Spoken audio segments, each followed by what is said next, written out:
Welcome to the Epic Vision Zone. I'm so excited to introduce today's guest, a fellow Canadian and world traveler.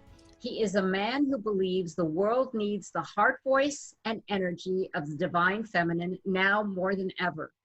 He has been exploring, discovering, and teaching skills that make us better communicators, educators, and business strategists for over 3 decades. He is the CEO and founder of A New Way of Being. With 37 years of experience as a curriculum developer, content creator, and communications and marketing strategist, he has created innovative and lucrative outcomes for clients in Canada, the US, and Asia. His why first came to him when he was in Japan, living there in the 1980s. He wanted to communicate, to connect with people, to build a bridge and a bond from which friendships and business relations based on trust would be born. He discovered that messaging is key. Audience must feel heard, and the presenter must be adept at communicating their uniqueness. This is the business building, communication, and connection puzzle that he loves to help clients decipher, develop, and drive into action. Over the years, using his renowned strategies of clarity and big picture solutions, he has enriched clients' communication skills and business expansion. He believes as we embrace our uniqueness and align our messaging with mindset, we can raise our own unique inner glass ceiling and step confidently into monetizing our knowledge and our gifts. Through his career, he has coached a roster of entrepreneurial women, helping them to own their feminine messaging, mindset, and monetization superpowers. Perhaps more than ever, he says our global community is now calling for the healing energy of the divine feminine. And as a man with 38 years experience connected to work with monks in temples in Asia, he feels called to help build bridges between who we are and who we are becoming. Welcome, David Gross. Nice to have you. Thank you, Jane. I am so excited to be here. I'm honored that you've asked me to be a part of this summit, and I really can't wait to see where our conversation goes because I know it's going to be good. Well, I am so excited to have you and so interested in your concept of communication and feminine divine, but I did want to ask you one question to start, and that is, tell us why you are so passionate about working with women. Let me think about that. And here's one thing for this interview, and always when I'm working with individuals, I want to make sure that what I'm saying is exactly what I mean, because you know how sometimes it's kind of easy to come up with the head talk, and I want to come from the heart space of this is exactly what I mean. So in answer to that question, as you mentioned in the intro, I lived in Japan most of my 20s, from 22, 23 until I was 30. And I recognized, although I was teaching communication at an international business level, I realized that the biggest challenge for the women I was working with was that they couldn't communicate the depths of who they were, which was coming from heart space. And therefore, as I transitioned into working with more entrepreneurs on a global scale, what I've discovered, actually it's not a discovery, what I've realized, that's the better word, what I realized is, and actually it's a realization that has been a long time in coming, we've had echoes of it long ago. The energy of women now and the sacred feminine, divine feminine now, perhaps more so than ever on the planet, we are being called to heal our communities, to heal our families, to heal on a global scale. And it is, to me, the divine feminine through which that healing shall come. And what I've discovered, amazingly to me, is it's actually not that amazing as much as exciting, and I don't want to use that word again and again and again, but the energy is so high for me. Women have the opportunity now to support other women in developing their businesses, in communicating from their hearts, in building a life of their dreams, truly. And I truly believe that the teaching, the lessons, the life lessons, the wisdom that women already have is waiting to be shared with other women who are seeking that from others. And for me, if I go back, you mentioned me being my work in the temples with many, many monks for many years, 37 or 8 years now. We hold, if you think about the Dalai Lama, we hold the energy of compassion. Dalai Lama is the best example ever. He holds the energy of compassion. Actually, many people might not know that the Dalai Lama is actually the reincarnation of, best way I can put, I'm trying to think in English to see how I can put this here. The Dalai Lama is the reincarnation of the Buddha of compassion. And we see him as the Dalai Lama. We know him as the Dalai Lama, but we oftentimes don't reflect on the fact that he is, in the Tibetan culture, a reflection of and reincarnation of the Buddha of compassion. So with the work in the monks, or with the monks in the temples, we actively practice holding the vibration of the sacred masculine in support of the divine feminine. So if we look at it from a global perspective right now, there is so much being birthed on the planet by women now, for women and for the healing of all on the planet. So when we in the temples can hold the sacred masculine energy in support of the divine feminine for all that the divine feminine is birthing, and for everyone in this summit, we are birthing opportunities. When we can hold the energy of support for all that the sacred feminine and the women in this summit and the women of influence who are being interviewed by you, when we can hold the energy of support for them, that is where my heart is called. It's almost that simple, although it took me a long time to get there. No, it's beautiful. It's beautiful. I didn't realize that that's the meaning of the Dalai Lama. So yes, that really is a beautiful story. I love it. I'm so glad that you shared it with us. And so now I'm pleased to share this special communication from David, who wishes to impart a piece of work to show the value of connecting through authentic and heartfelt communication. Here is a composition that was born from working with a group of entrepreneurial women. Here's the momentum magnet for now and for this week. First statement. I trust so deeply that all I am and all I be is enough. And all I am and all I be, when I communicate from my heart and I connect with the deeper truths of what calls me along this path now, I trust that when I communicate from this deep state of my being, those who are in alignment with where I am shall see me, shall hear me, shall connect with me, and shall felt seen by me, heard by me, and connected with me. And therefore, the energy that I hold this week is not at all in the direction of anything I need to do, but purely in the direction of all I get to be. And the energy of my being, as I step along this path, is one which embraces my inner knowing that I am enough. I have everything I need to share with everyone who is in alignment with me and who shall value not only what I'm creating, but whose lives will be touched by what I share. So this week, transitioning into the next, there is nothing I need do. I simply allow myself to be. And as I be, feeling the fullest of my connection to all that is, I am open to receiving the insights and the guidance and the answers that are already there for me.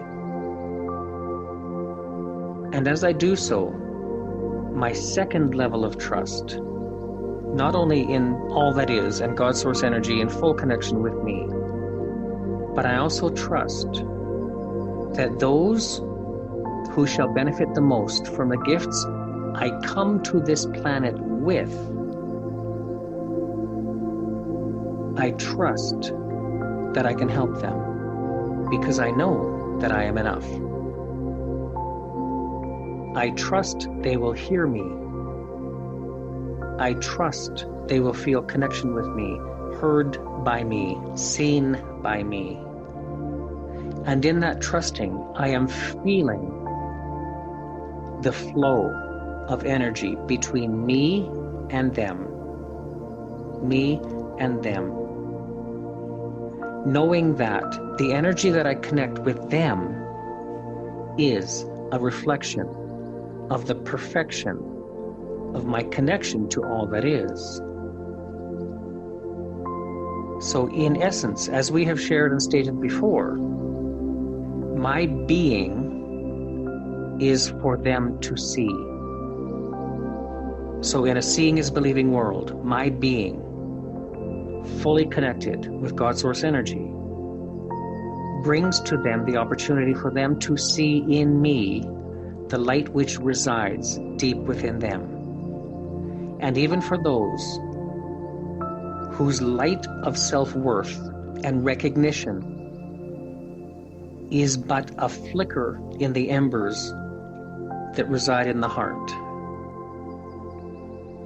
I trust that my work and my connection with them shall fan the flames within them that cause their light to shine brighter. And I know to the core of my being that this is my work. I know to the core of my being that this is my purpose. I know to the core of my being that this is my path. And so this week, I'm not going to force a path forward. I'm not even going to look for the path forward, because the path within is already known to me. So as I be this week, stepping forward, stepping forth, stepping up into the evolution and expansion of all that I am, connected to all that is, I am living in trust, knowing that I am enough. Thank you, David. Oh, that was so beautiful. My pleasure. I wanted to let everyone know that the file will be available on David's website for anyone to download and share. So please check out his bio and go there and find the link and save it for yourself and share with your friends and family. And David, can you give us some background now and context into what we just saw? Yes, this was an audio file that I created during one of my mastermind sessions. So I was working with a large group of women, and they were feeling the pressure to produce and create content and do the work of building their business. And so, and this is why when you listen to it again, if you listen to it again, the very first sentence seems kind of rushed, actually seems quite rushed, because I just had this insight. It's like, oh, I need to say something here. And it just kind of, it's like I could feel the pressure building. And so the first is like, okay, here it is, boom. And then I can sink down into the energy of it. So this was an audio file. It's only maybe 5.5, 6 minutes or so maximum of me speaking. And I put music to it because this was a way in which I could support the women in our mastermind to calm the energies that were pinching them off from their heart space, pinching them off from their creativity, pinching them off because they thought they were distracted and kind of sabotaging their work with unanswered questions, right? How do I do this? And where do I go with this? And what do I do first? And how do I get there? I've been there. I get there. I know the feeling. So to me, this audio, and it was a to me and through me kind of experience. It's like, okay, here we are, an hour into the mastermind, And I was just listening to some of the conversations about people or the women mentioning, hey, I'm feeling kind of stressed this week about all the things that I might think that I have to do. Mm-hmm. So I said, okay, it's coming down the pipe. Just sit back and relax for 5 or 6 minutes, and I will guide you through. And actually, when I say I will guide you through this, it's kind of like a meditation. Mm-hmm. This is an absolute reflection of the work that I've been doing for 38 years in the temples. It's beautiful. I mean, I can really see how that could calm anyone, really. Yes. Because Yeah. we often function in overwhelm, and especially entrepreneurs or those who own their own business, or really, frankly, anyone, especially, you know, if you've got a career and you're thinking of changing, or your family life. I mean, there's always things in life that challenge us, but I think it always serves us to take a breath. And when we have something like this beautiful piece of, I call it meditation, Yeah. You know, it can help center us again and bring us back to who we are. It's a reminder too that Mhm. we don't have to necessarily learn more or figure out more, you know, more stuff, Mhm. get more education, you know, improve our expertise, or through our experience, we are enough where we are right now. We have everything that we need. Mhm. And the challenge is not to get more, it's just to really fine tune the messaging so we can communicate from that perspective. Right, right. And that kind of, you touched a little bit on the title, which you said, I am enough. So Yes. maybe unpack that a little bit for us. So this, if I just reflect on how this was created, this audio, and how it kind of came to be, because the women were questioning themselves, and the questions they were asking themselves were a reflection not of their value, not of their worth, not of the beautiful women they are and the gifts that they already have. They were questioning an absence of gift or a need for more. And therefore this I Am Enough title to me fit that time so perfectly, because for the next week I said to them, there is nothing you need to do. All there is to do is simply to be, which means if we are in our state of being, and I'm not asking everybody to come and join me in the temple, it's not that, but the state of being is a state of knowing. It's a state of connecting with our higher selves, so that we actually, in the absence of all evidence, we live in trust that we are enough. And that's why that title seems so appropriate at that time. Right. And it's something that many of us are guilty of, but particularly women, because we always feel, and some of it does go to worthiness. But you're Yes. right. I mean, Yeah. I can definitely see how you say it's enough in the knowing. I really love that. So how does the concept of I am enough support your work with women entrepreneurs? I love this question. I can't be so bold as to say every woman that I've worked with, but I have worked with women in 7 different countries on the ground, now virtually in a number of other countries. And I can actually say that it pains me to see how easily it is for many women to give away their gifts. And what I mean by that is, be they coaches or mentors or guides of any sort, it is so, now I've got to make a different statement. It has appeared to me for many women to be very easy to give away their gifts, to give away what they know. And the crazy thing is, it's multi-layer. And I love this aspect here. On the surface, and I've been there too. I've done that as a teacher for 38 years. I've done this, where on the surface, we might be pretty good at convincing ourselves that we're giving it away because we want to help, which we do, because we are compassionate beings. We want to help, right? I'm a teacher at the core of my being. I was speaking yesterday with I call her my kind of soul sister. She is not kind of, she is a soul sister. There's no question. Kind of like a twin sort of way. And she is also an educator. She's had an academy for 20 odd years or more. And we were talking about how easy it is to feel that we are being in service by helping others, which is absolutely correct.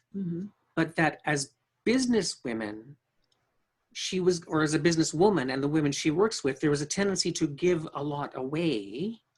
And on the surface, it was perhaps the belief that I'm serving them, I can serve them, I need to serve them.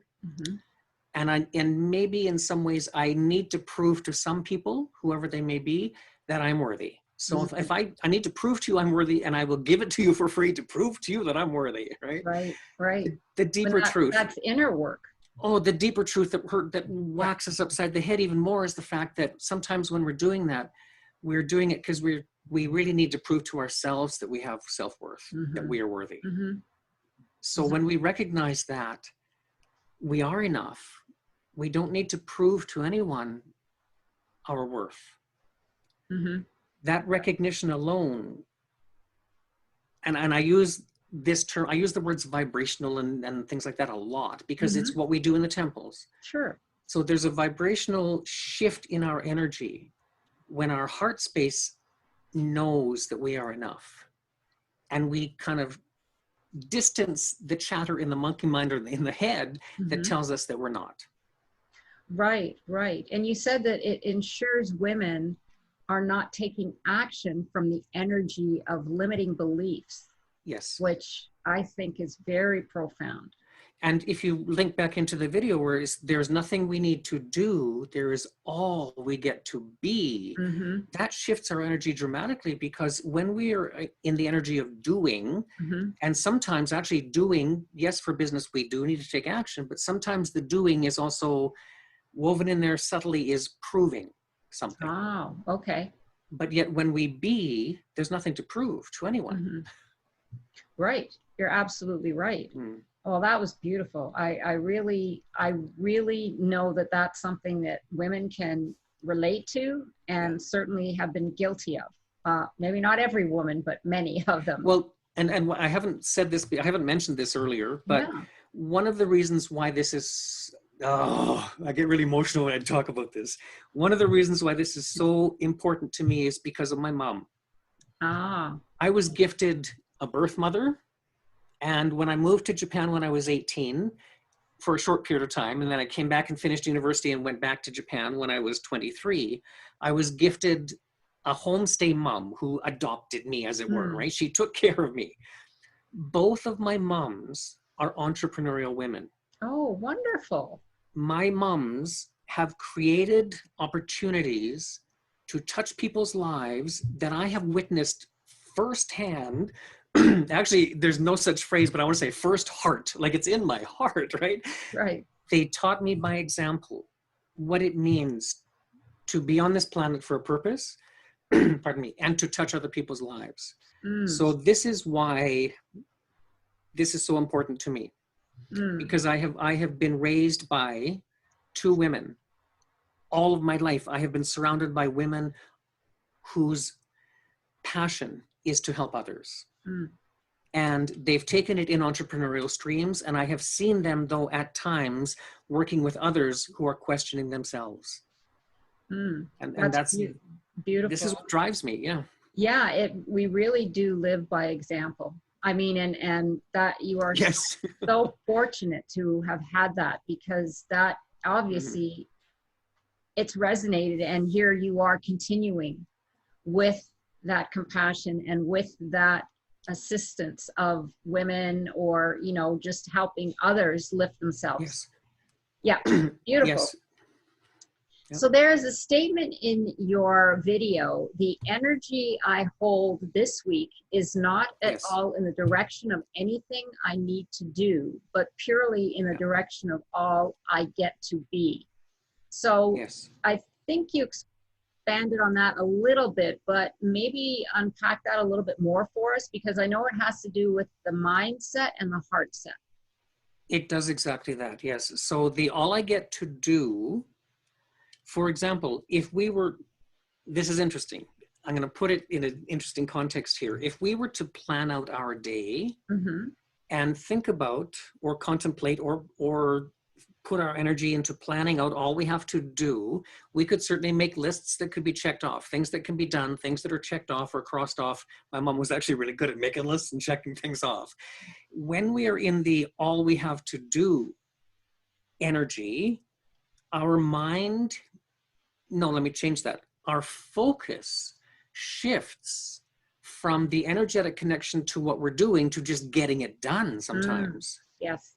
And the all we get to be component, if we were to kind of look at a mix, kind of like a mixing board where there's a balance of tones, it means that, okay, all I get to do means all I'm doing and the actions I'm taking take priority.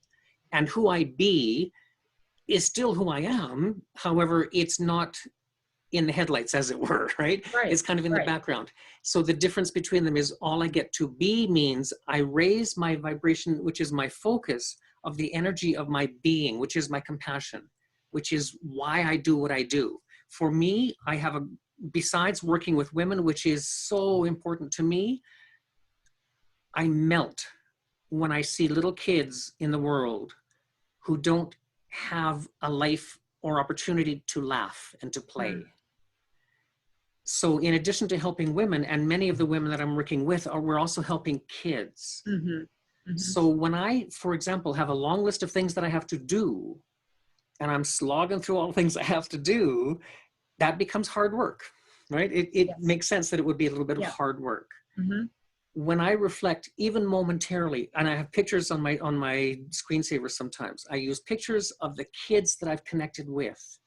When I see the sparkle in their eyes, I see their smiles, I see them playing, my why immediately comes to the surface. And then all I have to do, actually there's nothing I have to do because I just be in the energy of creation and it comes together. Right.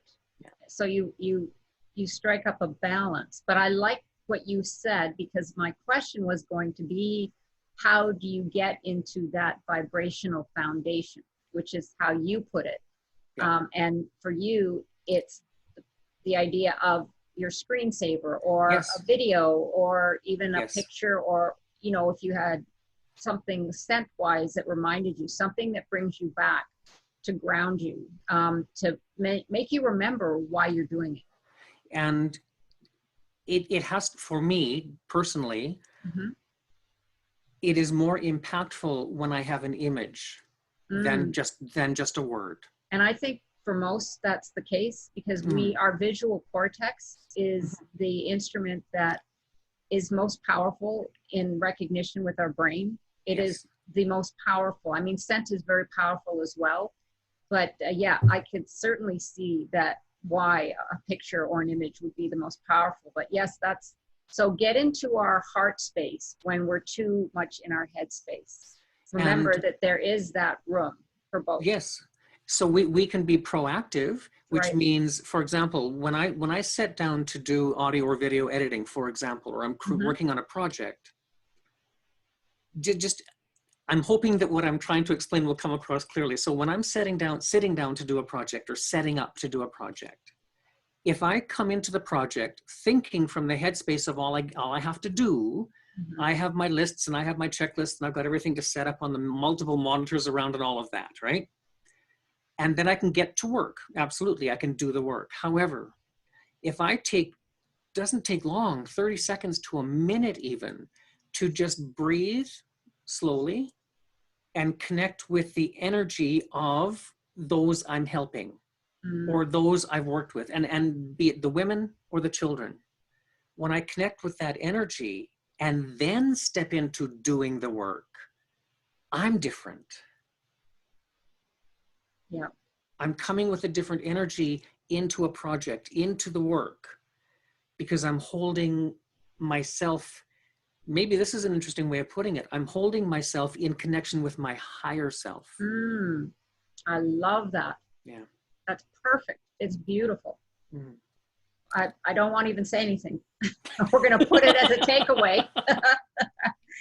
Does this in any way reflect your connection to the work you mentioned with your monks? And I have a big feeling that it does. Everything to do with that.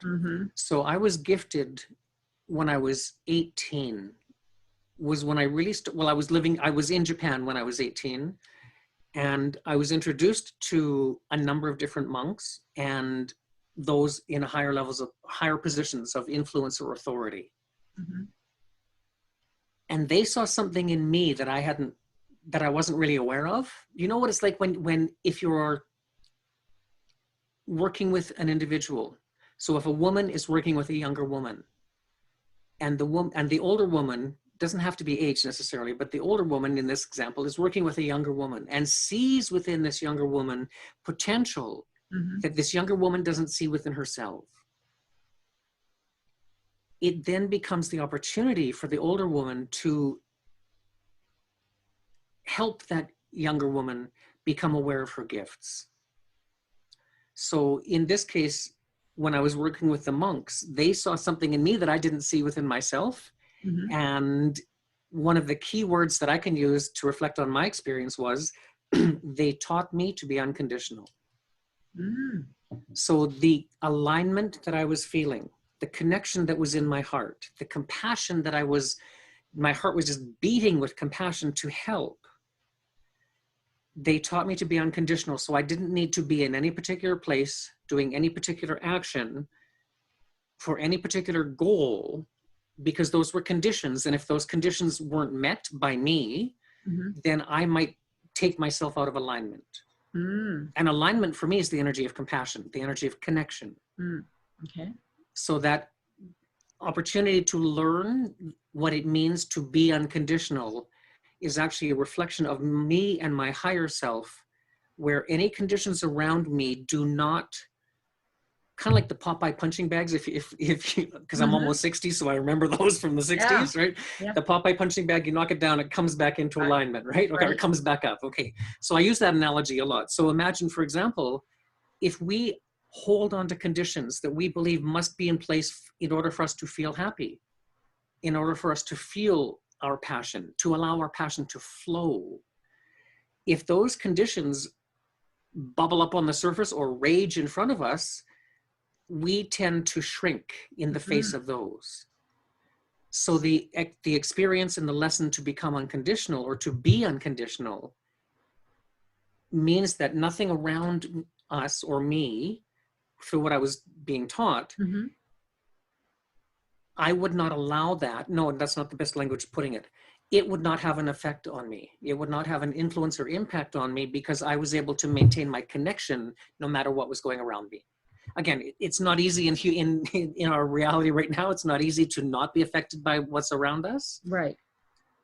But being able to hold on to our connection with our higher selves allows us to be unconditional.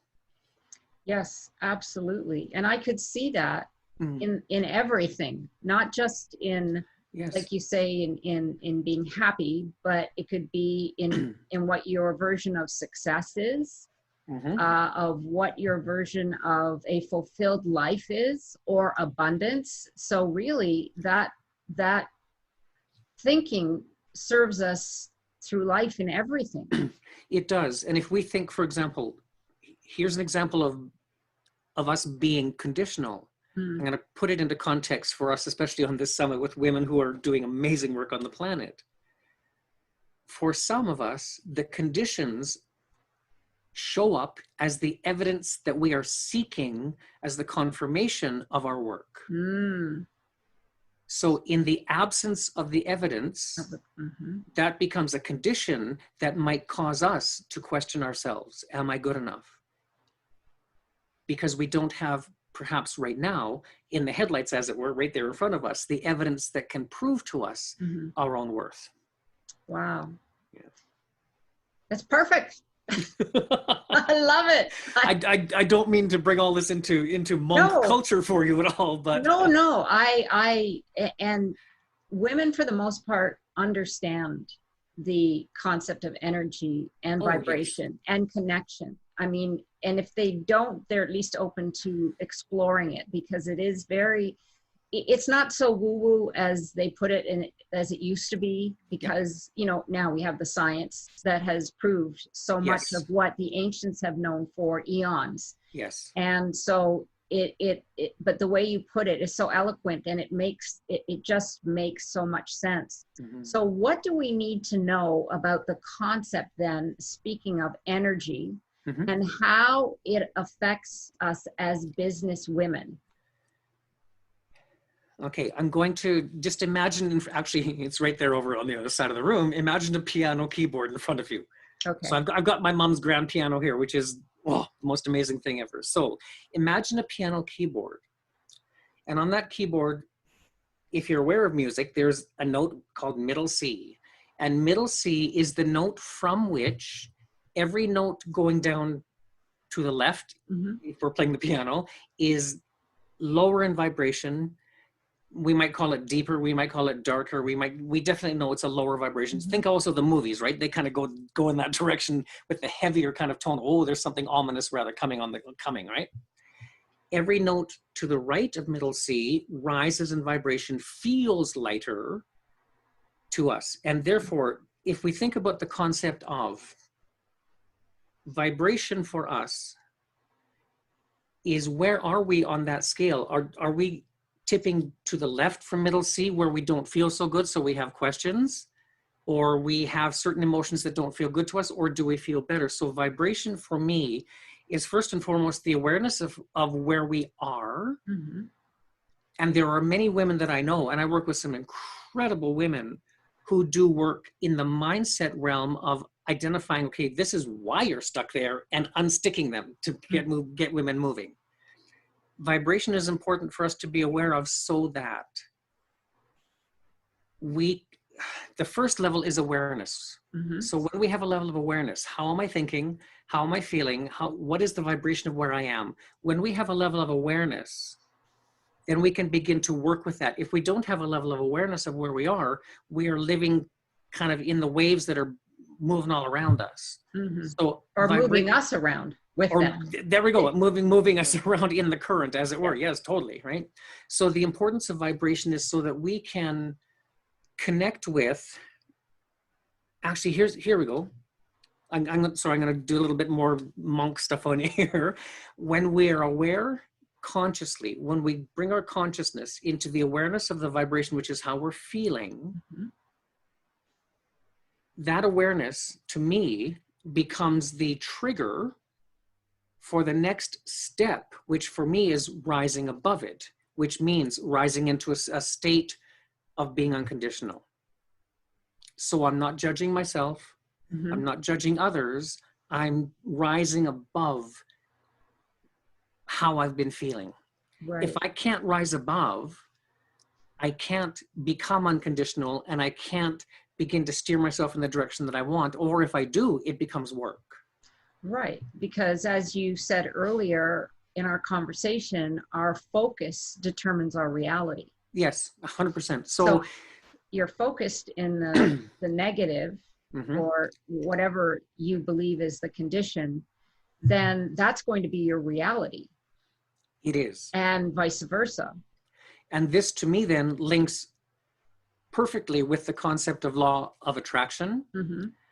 And yet I take it on a slightly different, I see it with two perspectives. Law of attraction, 100%, yes. We've been talking about it, learning about it, watching about it for a long time. But when you're talking about the vibration here, to me, a concept which is foundational to law of attraction is what I call the law of alignment.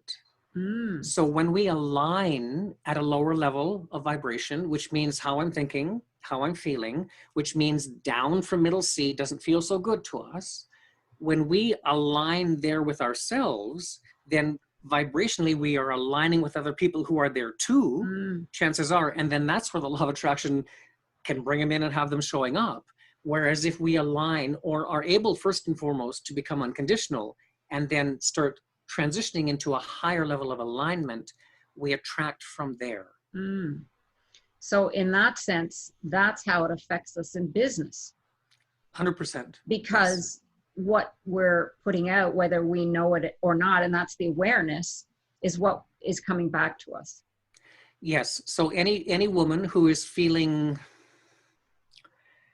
no, let me put it this way. Any woman who is not seeing two words that I love, the expansion, meaning more this way, and the evolution, more this way, of their business. Expansion in whatever way that means, or evolution in whatever way that means. Any woman who is not experiencing a level of expansion and evolution is potentially, another phrase that I like to use, bumping up against her own inner glass ceiling. So we've heard that term in business for many years, but I see it as an internal glass ceiling because we place limitations upon ourselves. Right, exactly. So when you pursue your passion, you're not simply working to move forward, you're working from a deeper level. You're working to serve, I guess. Yes.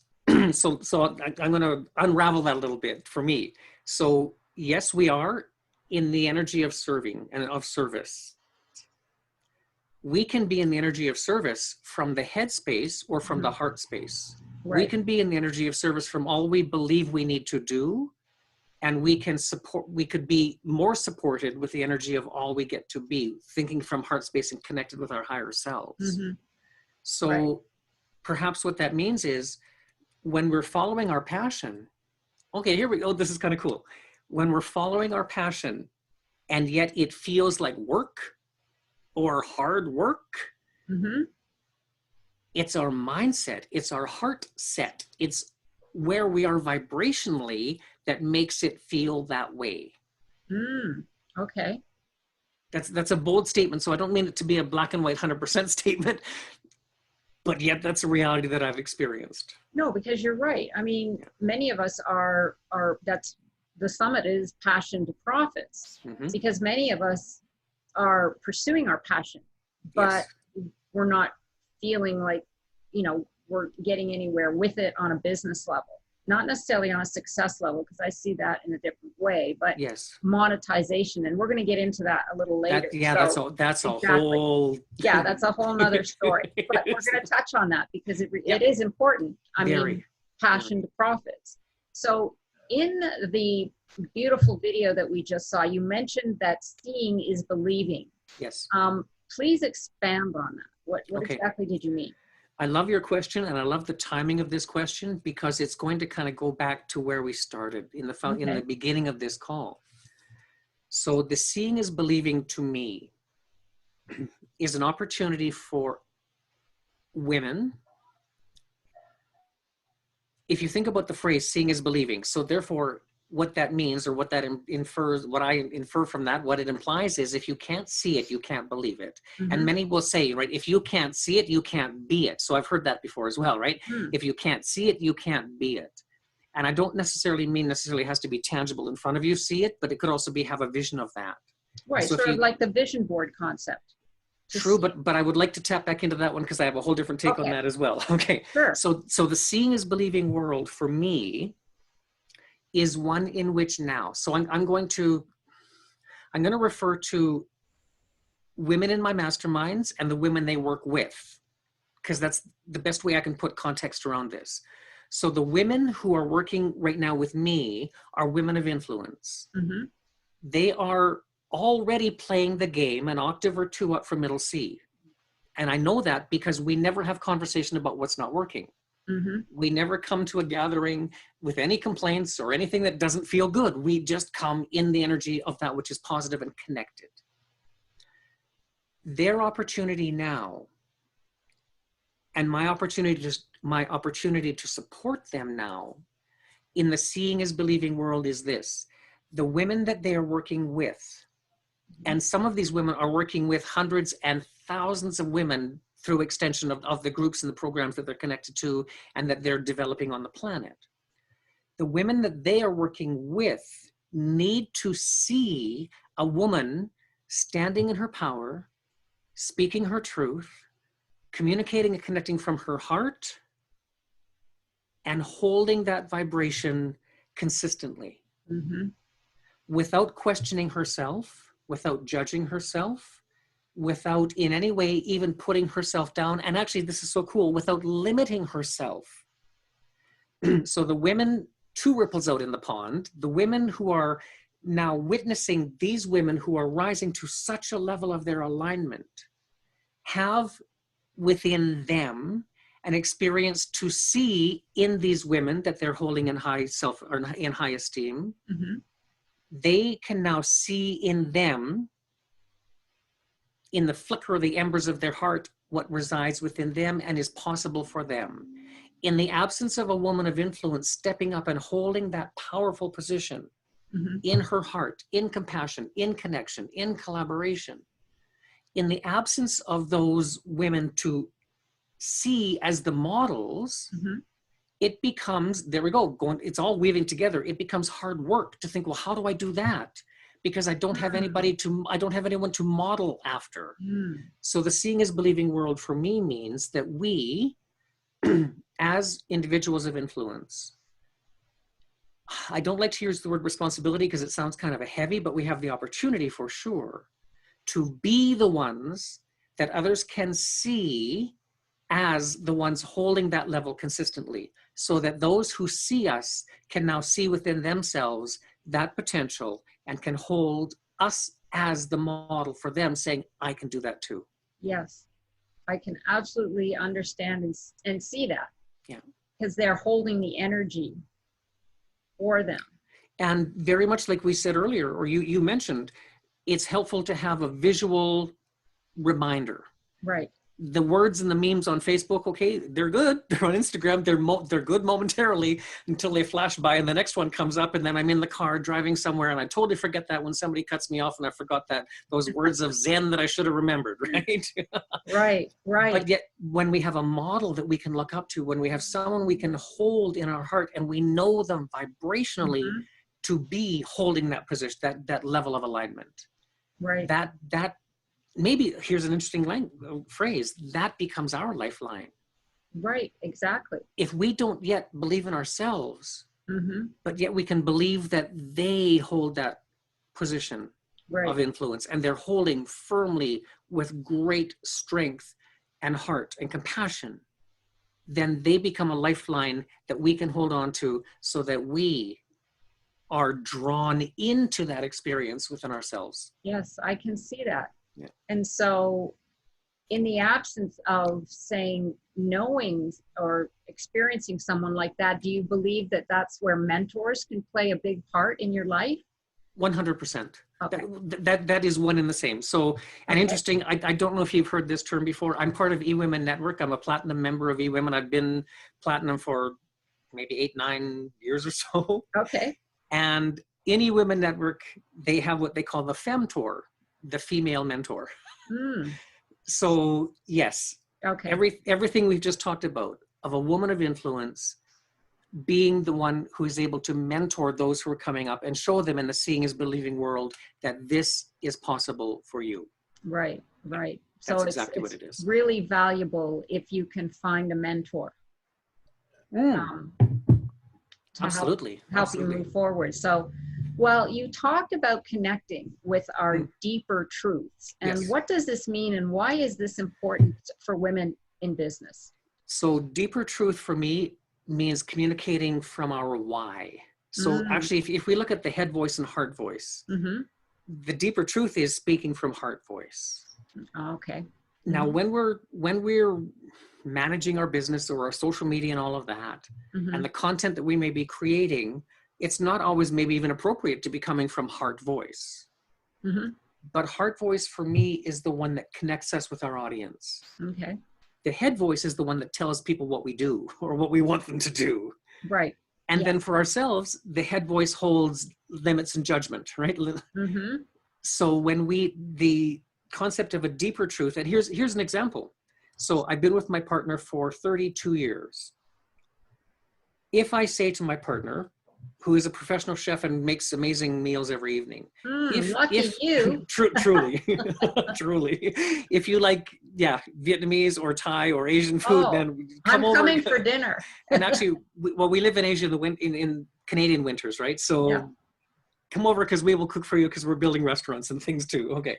Oh, wow. Okay. But here's a concept. Here's the example of deeper truth. So if, or when, it's not an if, when I have a meal presented to me that is absolutely beautiful and absolutely delicious. If I'm coming from the, yeah, well, we've been together 32 years, so hey, you know, thank you, that was great. Or maybe not even a thank you sometimes, which really sucks. I would never do that. But sometimes it becomes so easy to kind of slip back into the routine and what's comfortable and known. So even though effort has gone into preparing a meal, sometimes we don't show the gratitude for it. And actually we don't talk about what it really means to us. So it might be, thank you, that was a great supper. Thank you. Right? It's like when kids, thanks mom, thanks dad, boom, gone, right? The deeper truth is this kind of a statement. The deeper truth would be holding your loved one, looking them in the eye and saying, thank you. Oh, it gets me emotional, man. Thank you for creating this incredible meal for us. I so appreciate you. I so love that we are sharing this together. And I thank you from the depths of my heart. You don't have to use those languages. You don't have to get all kind of soppy and emotional with it. But a deeper truth is a deeper form of communicating gratitude or communicating connection.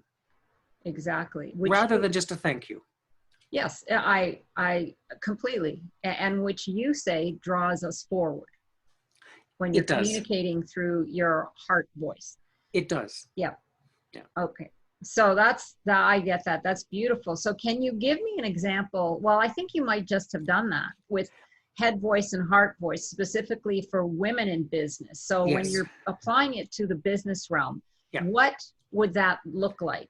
I'll give you a very good example and then a short story. Not a long story, but a short story. Sure. So the very good example is your video on your website talking about the summit. When I watched you in that video, you are speaking from heart voice. You are speaking about why this is important to you, why you're reaching out, why you want to help women, why you want to connect with women, why you are in support of women, and what this summit is all about. So your video is brilliantly scripted in heart voice. Thank you. It was amazing. I was so touched when I watched it. An example would be in one of my mastermind groups, there's a woman and she's highly, highly empathic. She wasn't comfortable perhaps or able to find the words to communicate what she does as a woman who is highly empathic and is a coach for other women. So I was explaining in that call, head voice and heart voice, kind of looking at music and song and vocals as well, but the head voice and the chest voice, this is head and heart, I'm calling it. So I gave her an example of her bio, which could be a bio on a website. It could be a bio on LinkedIn, but a bio as a video, not necessarily written, but a video bio, a spoken bio. Right. And I spoke her, because I know her well. This was a 7-month mastermind. I know her well. So I knew exactly how to approach this. So I spoke, first of all, from the head voice, and it was like I was reading her bio. This is what she's done. This is how she helps women. This is what she does. Right. And all of the women on the call, all the screens were there, and everyone just kind of went, yeah, that makes sense, right? Yeah. And then I said, okay, let me transition into heart voice. So I took a breath, and I got into heart voice, and I spoke what I know to be her truth. I'm not saying in any way I'm speaking her truth for her, but I was giving her an example of what her bio video, again, on her website or LinkedIn, for example, would sound like. And I told her story from heart voice. And every woman on that call was in tears when I finished. Wow. Not because of me, but because they could feel the essence of how she was working with women and helping them.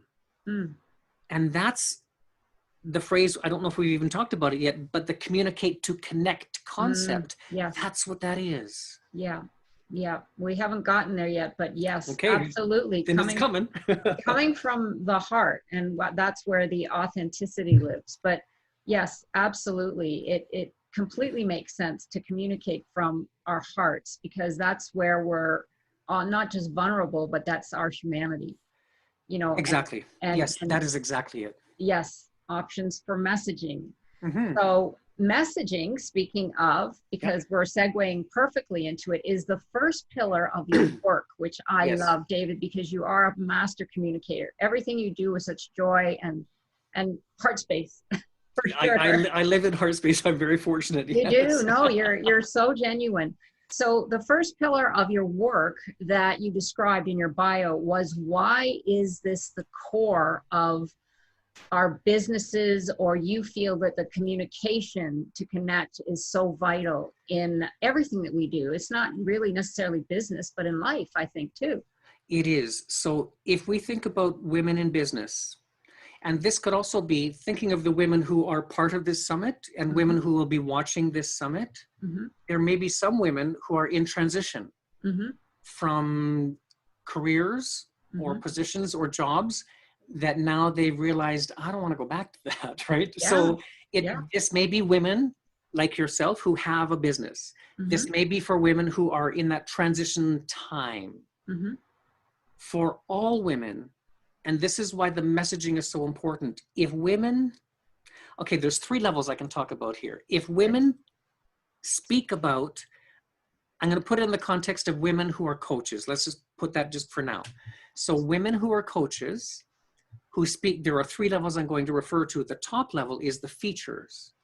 So women who speak from, here's the features, meaning here's what I do, kind of head voice, right? Right. The next level down, which is pretty comfortable for most women to get into, is here are the benefits of working with me, for example, right? Here's the benefits.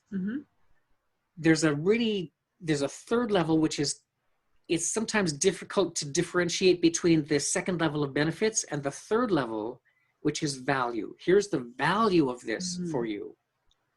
And when we speak of the value, the transition becomes, features is all about us. The benefits is the in-between state, but the value is all about the audience. So when we learn the importance of communicating from the perspective and our messaging, and again, the messaging could be like us now on video, it could be on text, wherever text shows up on our websites or our funnels, if you want to look at it that way, in any marketing or content that we create. It can also be in the audio, like just in a podcast version. So we have audio, video, and text. When we are able to communicate from the benefits down into the value perspective of what we're offering, everything changes. Because then, for example, I can give you a good example. So I was working with a group of women in preparation for an event. There were 20 women all being prepped to be part of a great event. They were going to be on stages and each had breakout rooms and all of that. We were looking at their websites. We were assessing the website. We were assessing the content of their messaging. And so I did something kind of tricky. I took each website, I took screen captures of each website, and I took off the branding. Like I took off their logos. I took off the logo, took off the branding. As logo, not as the colors and the scheme, just the logos. Sure. And then I looked at all of the languaging, and it was a little bit shocking to realize that 20 women in preparation for an event who actually do have a uniqueness to each of them were only communicating so that if I took off the branding, they all said the same thing. Whoa. We're going to help you in relationships. Your relationship will be better. Your health will be better. You're going to be happier, and on and on and on. And I said, it was kind of a big realization for everyone. It's like, okay, 20 women, if I take off that which is telling me who you are, right. In the messaging, it was identical. So this taps into the blue ocean, red ocean strategy of, do we all sound the same? Are we all after the same thing? Or how do we stand out? Yeah, and that's the difficult, I think, very difficult for most of us. In fact, that's where I find many individuals come to me because they just really can't even unravel. And when they do, it's like you said, it sounds the same. Yes. And we do have to recognize though too, and make a point here that for many women, it is their personality. It is who they are, which is a differentiator right there. But still, we need to be able to communicate at a level so the messaging more accurately reflects the value of what we're offering and what makes us unique. So how do we do that? How do we make it unique? I mean, is that a whole nother seminar? Is that a whole nother hour? Can you give us like maybe 3 steps? Yes. Okay. So actually so when we think about how do we shift into the blue ocean strategy, meaning red ocean being blood in the water because we're all competing after the same thing, right? So when there's a lot of competition, we all do the same thing. The messaging looks the same. How do people determine or decide who to go with, right? If they're looking for a coach or they're Right. looking for a mentor, looking for I someone to, understand right? completely. Okay. So the blue ocean, meaning there is no competition because we're standing alone, because we're not doing things the way other people are doing those things, right? It might not mean that our coaching practice necessarily, or whatever the programs are exponentially different from anybody else's, but how we engage with our community, how we offer opportunities to connect with the community. So it's not just, hey, come here, sign up for this and do this. There's actual relationship being built. When we investigate and discover ways that we can actually communicate to create connection with women. Sorry, my ear thing keeps coming out here. That's okay. When we understand how we can communicate to connect with women in ways which are unique to us, that too is a differentiator. So we have to unpack that. Yes, go through it. That's a whole another hour, yeah, or weekend, yeah. Yeah. So, all right. So how can we then make sure that our audience feels heard and seen by us? Because I mentioned that, and that is something that at the beginning is part of the whole method of communication, you said. Yes. So the heard and seen part, now this actually is a perfect transition from the concept of speaking from what we value or speaking from what our audience values. So I'm going to give you an example, and if I may, I'm going to use this summit as an example. Okay. So using this summit as an example, and now we could take it in the realm of putting out memes. We could be doing like a Facebook post with a little bit more content than just a meme, for example, right? So I'm going to give you 4 examples of messages that communicate differently. Okay. So the first example, so let's say, and I'm thinking of women that I know, and how what they would connect with and resonate with if they heard this coming to your summit and were attracted to your summit. Okay. So one woman I'm holding in mind right now, actually she's an eWomen Network director, which is pretty cool. And for her, she needs to see in your communicating of your why join this summit, she needs to see your timetable. She needs to see when the calls are being broadcast. She needs to see the speakers, and she needs, through seeing this information, she is gaining a sense of predictability. So therefore she can sort of plan, okay, on Tuesday next week, I want to watch this one, and Wednesday too. Oh, okay. And then Friday, I can't miss that one. Okay. So with a certain amount of messaging, which shows her that there's organization to all of this, she can begin to plan things around that, and she likes that. Okay. Now, the second woman that I know, she's a business coach. She's an incredible sales woman in the realm of sales. She is a jump in, get going, move fast kind of woman. She doesn't want to plan anything. She gives ideas to people, to her team, and says, okay, this is what we're doing, go do it and make it happen, and then come back to me when it's already happened, sort of thing. Okay. She doesn't like the planning part there. She doesn't like the organizational part there. She doesn't want to do that. That's not her thing. She's masterful at getting things to happen, but not in the planning stages to make them happen per se, right? So for this woman, if she were to get the messaging from you that was all about, okay, here's kind of the process of how it all comes together, she would be bored. She doesn't care. Oh, right. She wants to say, okay, what's in it for me right now? Right. She wouldn't even read through all the information. She wouldn't. She would pass by it. So imagine if you're doing Facebook posts, for example, and you put out 4 posts and they're each slightly different in the messaging. The one that would attract her is, hey, jump in on this day. Here's what you're going to get, for example, right? So she wants that. Now, there's another woman that I know, and she's actually spoken at the United Nations, which is pretty amazing. She is kind of she is a woman who loves everybody, hugs everybody, and wants to make everybody feel safe. She wants everybody to feel part of a community. She wants everybody to feel like they belong. She wants everybody to be happy. She wants everybody to know that they are valued. So she's very much a heart-centered woman. For her, having the systems in place and the lineup doesn't really matter for her. Taking action doesn't matter for her. She wants to know, no, she doesn't want to. She needs to know that this summit is going to offer her the opportunity to connect with women, to learn about herself in ways that she can share with others, to make a difference in the lives of others. That's her why. Mm-hmm. So we need to be able to communicate and message that way for her, right? Okay. Then the other woman that I know, and actually I won't mention her name, but you know her too.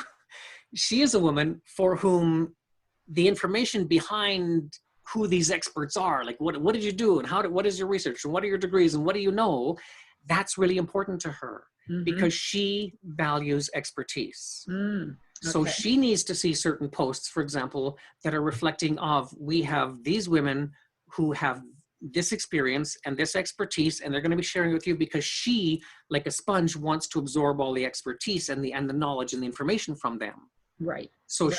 She's looking for something slightly different, but we can see in the four of them, the person who wants to know, hey, what's predictable here? What's moving forward? The one who says, I don't care, just get me in. The woman who says, how are we making a difference with one another and building community and relationships?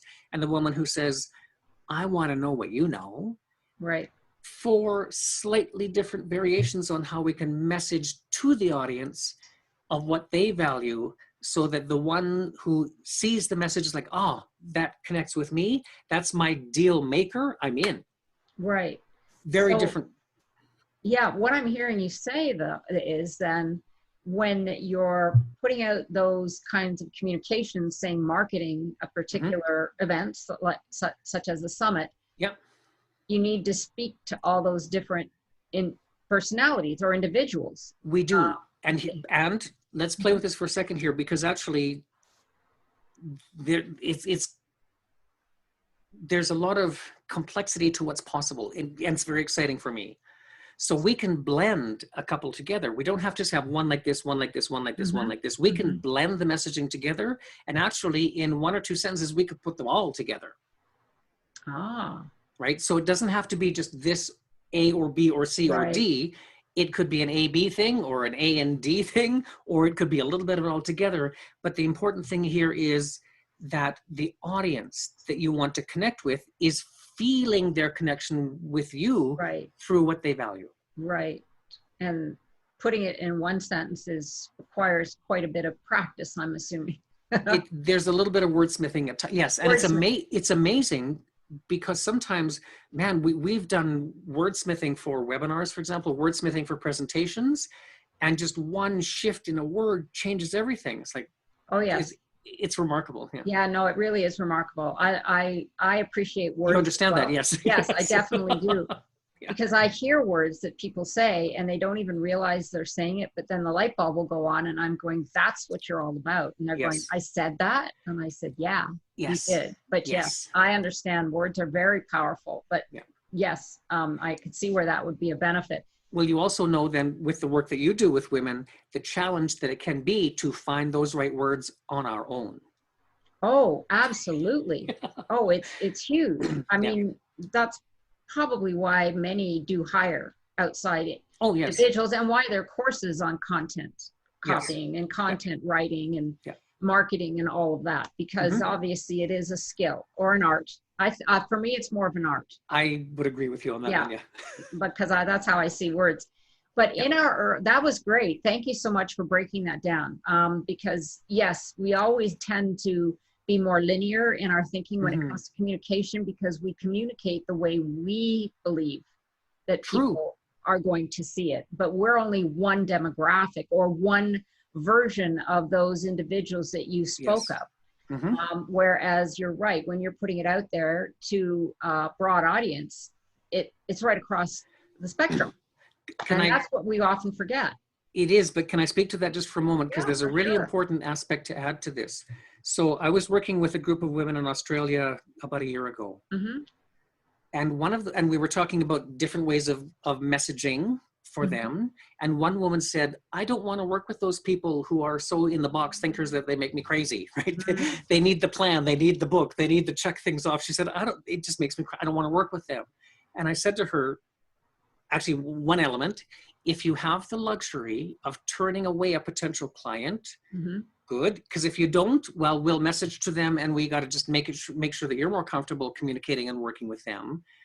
But if you do have the luxury of turning away a client that you already know through, you just know it doesn't feel right for whatever reason, don't message to them in the first place. Mm-hmm. Don't put anything out there that comes across that way.